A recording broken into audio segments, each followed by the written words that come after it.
আসসালামু আলাইকুম। আজকে আমি একেবারে নতুন একটা রেসিপি নিয়ে হাজির হলাম। আমার আজকের রেসিপি হলো মুগ ডালের চমচম মিষ্টি। মুগ ডালের চমচম মিষ্টি খুব লোভনীয় স্বাদের হয়। এই মিষ্টি একবার খেলে বারবার খেতে ইচ্ছে করবে। মুগ ডালের সুস্বাদু মিষ্টি তৈরির স্টেপ বাই স্টেপ দেখাবো। আশা করছি আমার আজকের রেসিপি সবারই ভালো লাগবে। তাহলে চলুন রেসিপি শুরু করি।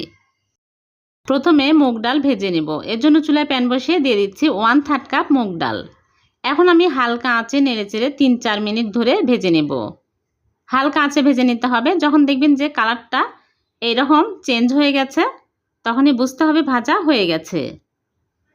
এর চেয়ে বেশি ভাজা যাবে না। এখন আমি চুলা থেকে নামিয়ে নিচ্ছি। চুলা থেকে নামিয়ে ধুয়ে সিদ্ধ করতে দিব। এর জন্য চুলায় একটা প্যানে নিয়ে নিয়েছি আর দিয়ে দিচ্ছি লিকুইড দুধ 2 কাপ। এখন আমি নেড়েচেড়ে ঢেকে জাল করব একদম সিদ্ধ হওয়া পর্যন্ত। ভালো করে সিদ্ধ করে নিতে হবে। সিদ্ধ হয়ে গেছে। এখন আমি চুলা থেকে নামিয়ে নেব। চুলা থেকে নামিয়ে ঠান্ডা করে ব্লেন্ডারে ব্লেন্ড করে নেব। আপনারা চাইলে পাটাতেও বেটে নিতে পারেন, আবার ডাল ঘুটনি দিয়েও ঘুটে নিতে পারেন। একদম স্মুথ করে আমি ব্লেন্ড করে নেব। এরকম করে ব্লেন্ড করে নিয়েছি। এখন একটা বোলের মধ্যে নিয়ে নিচ্ছি আর এর মধ্যে দিয়ে দিচ্ছি ময়দা 1/4 কাপ। ময়দার পরিবর্তে আটাও নেওয়া যাবে।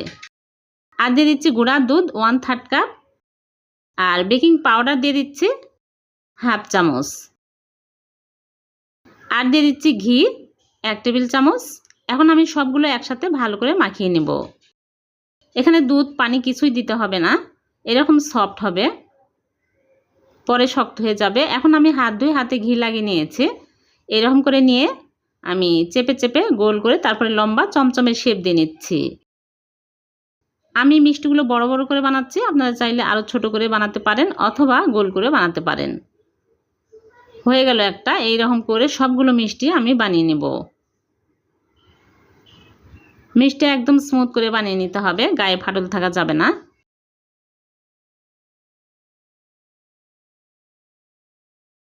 সবগুলো মিষ্টি আমার বানানো হয়ে গেছে।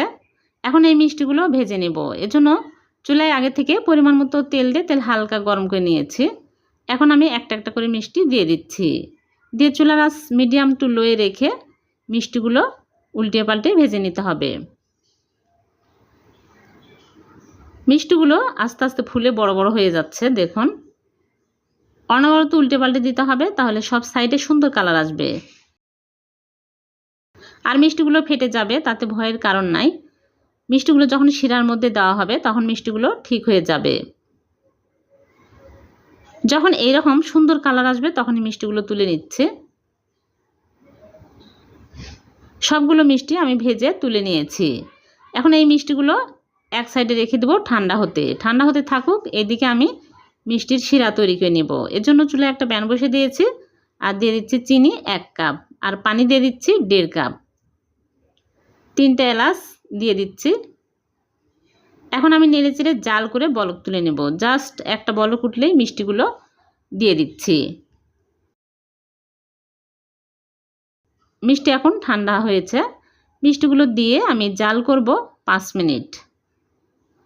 ঢেকে মিডিয়াম আঁচে 5 মিনিট জাল করে নেব। 5 মিনিট পর ফিরে আসলাম। মিষ্টিগুলো হয়ে গেছে।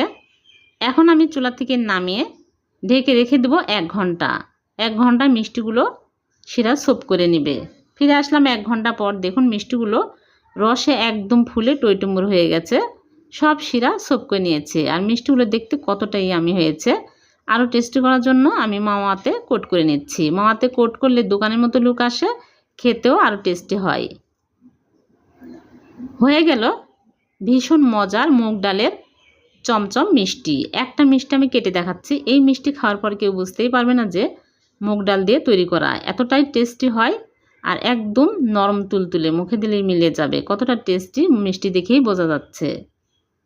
খুবই টেস্টি হয়। আপনারা একবার হলেও এই মিষ্টি বানিয়ে খেয়ে দেখবেন, খুবই সুস্বাদু। ভালো লাগলে লাইক কমেন্ট ও শেয়ার করে দিবেন।